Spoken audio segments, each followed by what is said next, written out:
Almost every tutorial on YouTube for lighting or cinematography says basically the same exact thing, which is to place the camera in one spot, the actor right next to it, and on the other side, the light. But what if you just ignored that? In this one, I wanted to challenge the notion that I see all over YouTube, because I, like you, am a up-and-comer, and I'm not an expert, but every tutorial I watch is basically the same, and they talk about short key lighting, where essentially the actor is in between the camera and the light. This allows for the shadow side of the face to be on the camera side. Now, I want to preface this video by saying this is a perfectly valid and pretty common technique. Nothing wrong with it, but I wanted to dispel the notion that this is the only way to do it. All right, so the first shot we're going to be looking at today is from Amélie. And it's one of these examples that I'm talking about of the opposite. So where most YouTube tutorials would say to put the light on this side and allow the shadow to be on this side, it's completely opposite. The camera side is where the light is coming from. There's different terminology for this technique of lighting. I've heard near side lighting, I've heard broad key lighting, but basically with this type of lighting, the same principles still apply. What people say online a lot of the time is that if you put the light before the camera, right, the camera's in the middle, the light is over here, and the actor talent is over there. A lot of people will say that what this does is create a flat image, right? But I think that is more generalized, and even this isn't a hard, fast rule, but if the light was over here, then yeah, you might get a flat image because there's no shadow. But clearly, with this type of broad key lighting, there is a lot of shadow, there is a lot of contrast on this side of the face and in the background here.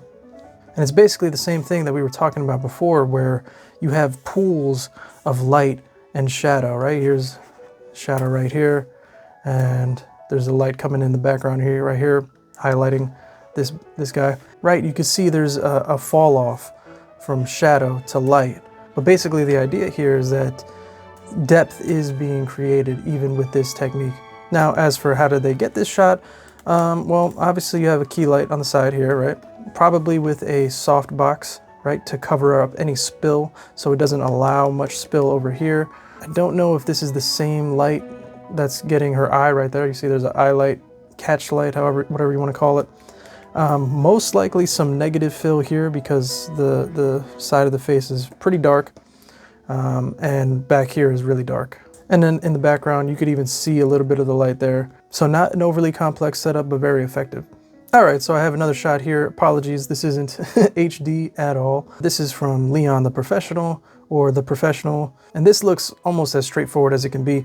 This looks like a really harsh, really strong light, maybe an HMI, that's simulating the sun and coming in at an angle here, creating some shadow, some hard shadow. You can see a little tiny bit of light on the cheek right there, creating that Rembrandt style light. But why does this shot work? Why doesn't this fall into the category of a sort of basic beginner lighting that you see examples of on YouTube all the time? And not to sound like a broken record, but I think it does come down to the contrast and the pools of light and dark. That's what really works here. You see you get some darkness from the plants here. It's imperfect. It's not a flat, just perfectly lit all across the board. It doesn't look like a commercial in that regard.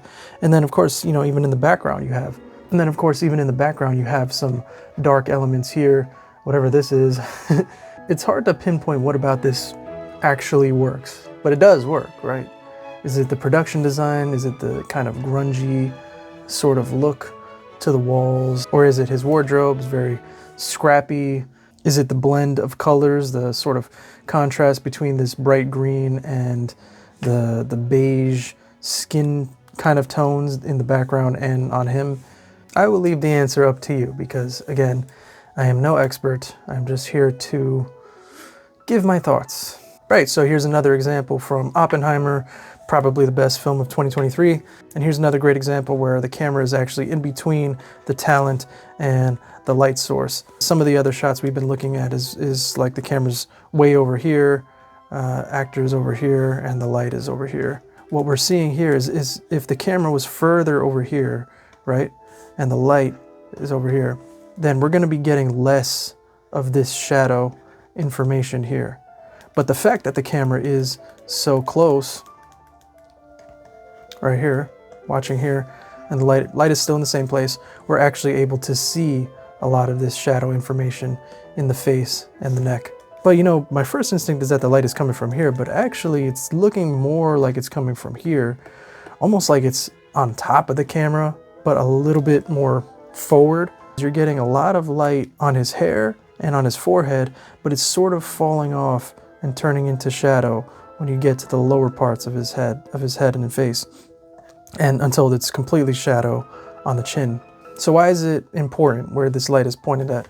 Well, it's just another technique that you can look at, where most YouTube videos would tell you to put the light over here because the camera is over here, and you get the shadows on this side of the face.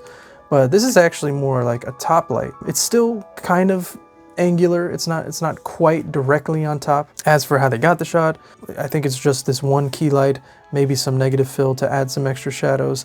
And you got, I'm not sure if this is a practical light, but it's creating a ton of bokeh, and it looks really nice. And now the background could actually be the most complex part of the image. By complex, I mean it just needs a much bigger light to actually shine on this wall so that you get this color. I could see that light actually coming from either on this side, because you see some spill over there, but it looks more intense on this side. So I'd venture to say it's a much bigger light right here, kind of simulating the moon, and it's just coming in this way through the background. Why this is so dark is probably just farther away, right? So the spill isn't crossing this threshold. I like to think about it a lot as like foreground being the actor, because he's right here up front, midground, which is what's being lit right here, and then background is separated right here, and that's what's all black. Another shot here, this is True Grit, another example where the camera is sort of sandwiched in between the talent and the light source. The light source is pretty huge, and I actually could see this just being the sun. The sun would most likely produce a much harsher shadow on this side of his face. So there's a few things that they could be doing here, and they likely are doing here. And so if we assume this is the sun, then they're probably shooting that through a silk or some sort of screen, which is diffusing the light and making it a lot softer, making the roll off a lot softer on this side of his cheek. Another thing they could be doing is using a bounce. The bounce could be at an angle here, kind of shooting light up, right? So we have light coming diagonally down and bouncing back up. And that's providing some fill for the rest of his body, for the revolver here, for you know, his hair right there, the edge of his hat. Pretty simple, but it does take a long time to set up depending on, so on a medium close-up shot like this, the silk size doesn't have to be that big, but more than likely they have a huge silk set up on big stands so that they can distribute the light across a much wider scale and cover not only him, but whichever actor is across from him. And not only for this medium close-up shot, but for his entire body. So again, simple, but requires a lot of setup and a lot of foresight. All right, so the final setup that we have today is from the Joker, and it is a direct top light. So, you know, directly on top of him, camera is right down the middle, actor is sandwiched in between us. Now, why I chose to show this is just to give another example of why some of the advice that you hear online, while valuable, is not always the way that you have to do things. And the Joker is the perfect character to use a top light for, because, I mean, just look, you're getting these perfect triangles of shadow right where the triangles of his face paint are, which is brilliant. You're not seeing his eyes because, and this is where we're getting more into like the analysis of the shot. He's finally become the Joker, so he's a lot more soulless. He's a lot darker, literally and psychologically. This shot just works on so many levels, both symbolically and visually. As for how they got the shot, I mean, it looks like it's just the one top light. Maybe there's a little bit of diffusion. Usually the harshest shadows are going to be the ones closest to the light, so of course the harshest ones are the ones on his face and his chin there. But there is a sort of roll off, a soft kind of roll off that you get right here and right here.